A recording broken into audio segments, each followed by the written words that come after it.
It's 2:47 a.m., your leg seizes, you're awake, heart pounding, again. You stretch it out, wait for it to pass, stare at the ceiling, and tomorrow you'll be exhausted for a reason your doctor probably never mentioned. You've tried everything, earlier bedtime, no screens, maybe melatonin, and you still wake up at 2 a.m. stiff, cramping, or just lying there staring at the ceiling, wondering why your body won't cooperate. Here's what nobody told you. There's a muscle, one most people completely ignore, that scientists now believe sits at the crossroads of how easily you fall asleep, how deeply you stay asleep, and how restored you feel when you wake up. And the wildest part? It's not in your head. It's not even close. Let's talk about what's actually happening when sleep goes wrong and what you can start doing about it tonight. First, some context most people don't have. For decades, scientists thought sleep was entirely a brain event. The hypothalamus signals the body, the pineal gland releases melatonin, the brainstem flips the switch, and you drift off. That picture isn't wrong, but it's dramatically incomplete. Here's where things get interesting. Research from the American Physiological Society now points to something that's quietly reshaping how we think about sleep. Your skeletal muscles may actively participate in regulating your sleep need, not just passively recovering during sleep, but actually sending signals to the brain that influence how deeply you sleep and how well you recover from poor nights. The key molecule involved is something called BMAL1, a circadian clock gene found not just in the brain but inside your muscle tissue. In animal studies, mice that had BMAL1 altered in their skeletal muscle showed disrupted sleep and struggled to recover from sleep deprivation. When it was restored specifically in the muscle, not the brain, sleep normalized. That's a remarkable finding. It suggests your muscles aren't just passengers in your sleep cycle. They're part of the conversation. But here's the practical question. Which muscle matters most right now, tonight? The answer, according to multiple lines of research, is the diaphragm. Your diaphragm is the large dome-shaped muscle sitting just below your lungs and heart. It is your primary breathing muscle. And because breathing and sleep are inseparably linked, the state of your diaphragm directly affects how quickly you fall asleep, how stable your breathing stays through the night, whether stress hormones stay elevated, and whether you cycle properly through deep, restorative sleep stages. Most people chest breathe, shallow, fast, upper body breaths, especially under stress. And when you chest breathe, your nervous system reads it as a low-level threat signal. Your body stays subtly alert, your heart rate doesn't settle, your brain never fully lets go. That's the problem most people miss entirely.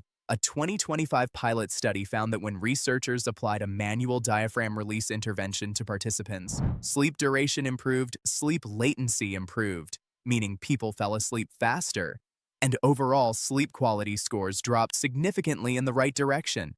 And separately, a 2026 pilot polysomnography study found that respiratory muscle training improved sleep quality even in people with mild to moderate obstructive sleep apnea. Your diaphragm isn't just a breathing pump, it's a nervous system regulator, and for most adults it's chronically underused and chronically tight. But here's where things get worse for a lot of people, and it almost never gets addressed. Most nighttime awakenings aren't about the diaphragm at all. They're about a completely different set of muscles.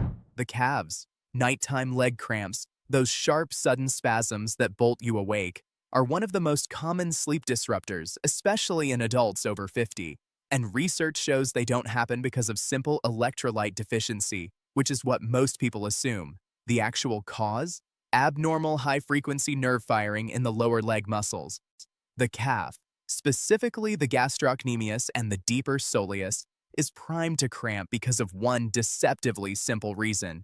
When you sleep with your toes pointed slightly down, which most people do naturally, your calf muscle is already in a shortened position. And when any extra nerve signal fires during sleep, the muscle contracts suddenly into a cramp with nowhere to go. Sedentary days make it worse. Sitting for hours gradually shortens the tendons and tightens the muscle. Then at night, that chronically shortened calf becomes what researchers describe as trigger happy. And here's the study that changes everything. A 6-week trial in older adults found that nightly calf and hamstring stretches reduced nocturnal leg cramp frequency by about 35% and lowered pain intensity. That's not a minor result. That's 1/3 fewer nights being jolted awake from a simple 5-minute pre-bed routine. So, what do you actually do? This next part surprises most people because the solution isn't complicated, it's specific. Step 1. Before you get into bed, stretch both layers of your calf. Most people only stretch the gastrocnemius, the outer visible calf muscle. But the soleus, the deeper muscle underneath, is just as responsible for nighttime cramps. Miss it, and you're only solving half the problem. For the gastrocnemius, stand facing a wall, place your hands on it. Step one leg back, keep the heel flat on the floor, and keep your back knee straight. Lean forward until you feel a pull through the upper calf. Hold 30 to 45 seconds. Switch sides. For the soleus, same setup. But this time, bend the back knee slightly while keeping the heel down. You'll feel it lower, deeper. That's the muscle you've been missing. Hold 30 to 45 seconds on each side. Step 2. Do ankle pumps in bed. Lie on your back. Slowly point your toes away from your body, then pull them back toward your shin. 20 repetitions each foot.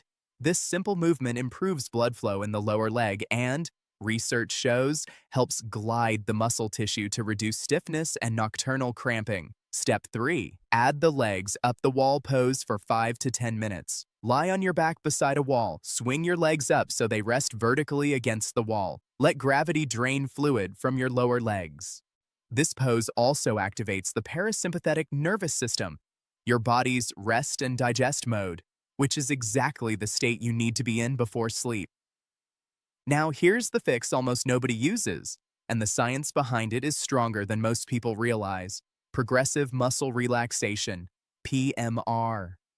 PMR was developed by physician Edmund Jacobson back in the 1920s. The concept is simple. You systematically tense and then release muscle groups starting from your feet and working upward. But the effects are anything but simple. A 2022 EEG study found that participants who did PMR before a daytime nap spent approximately 10 more minutes in slow-wave sleep, the deepest, most physically restorative sleep stage, compared to controls who didn't do it. A 2024 trial found that after just 4 weeks of nightly PMR, both sleep quality scores and anxiety scores dropped significantly, not mildly, statistically significant drops. And a 2025 systematic review looking at 7 different trials concluded that all studies reported meaningful improvements in sleep quality after PMR. Why does it work? Because most people go to bed carrying the physical tension of the entire day in their jaw, their shoulders, their calves, without ever consciously releasing it. PMR forces the body to notice tension and let it go. It also interrupts the kind of mental rumination, the racing thoughts, the worry loops, that keeps people staring at the ceiling. Here's a 7-minute version for tonight. In bed, on your back. Start with your feet. Pull your toes upward, creating tension. Hold 3 seconds. Release fully and breathe out. Move to your calves. Tense lightly, not aggressively. Hold 4 seconds. Release. Continue up through your thighs, glutes, belly, hands, shoulders, jaw, and finally your eyes and forehead. After the last muscle group, breathe slowly. In for 4 seconds, out for 6, for 2 full minutes. One important detail, mild tension only. Several people overdo PMR before bed and end up activating their muscles instead of releasing them. You're aiming for a light, deliberate squeeze, not a workout. Now here's the insight that ties everything together. And this one genuinely matters more than most people think. Your muscles aren't just getting worse at night because of what you do before bed. They're getting worse because of what you do, or don't do, during the day. And the same skeletal muscle research that identified the BMAL1 sleep signaling pathway also points to something practical. Your large leg muscles, your quads, glutes, and hamstrings appear to function as metabolic signaling organs that communicate recovery demand to the brain. When you use them sufficiently during the day, your body generates stronger biological sleep pressure by night. This is likely one of the core reasons exercise reliably improves sleep in study after study. It's not just about being physically tired, it's about activating a muscle-to-brain biochemical conversation that primes deep sleep. A brisk 20-minute walk in the morning, which combines daylight exposure with leg muscle activation, is one of the most powerful zero-cost circadian anchors you have. They add 2 to 3 days of resistance training per week focused on large compound movements like squats, lunges, or stairs, and the evidence suggests your deep sleep will measurably improve over several weeks. The reversal is also true. Sedentary days, sitting for hours, barely moving, weakens sleep pressure. That's why you can feel exhausted but still not sleep well. The tiredness is real, but the biological signal for deep restorative sleep was never properly built during the day. So let's bring it together. The muscle most people overlook is the diaphragm. Train it through slow nasal belly breathing before bed. 4 seconds in, 6 seconds out for 5 minutes. That single habit can shift your nervous system from alert to calm in a way that no sleep supplement can match. The muscle that most commonly wakes people at night is the calf. A consistent 5-minute pre-bed routine, ankle pumps, 2-layer calf stretches, and the legs up the wall pose, combined with hydration earlier in the day, has been shown to cut nighttime cramping by over a third. And the muscle system most responsible for the quality of your deep sleep across the long term? Your large skeletal muscles. Your legs, your glutes, your back. Move them during the day, give them work to recover from, and your brain will respond by going deeper at night. Here's your one takeaway from all of this. Sleep is not purely a brain event. It is a whole body conversation. The muscles you use during the day set the stage. The muscles you release at night lower the curtain. When both sides of that equation work together, sleep stops being a struggle and starts being something your body actually knows how to do. If this gave you something you didn't know before, subscribe.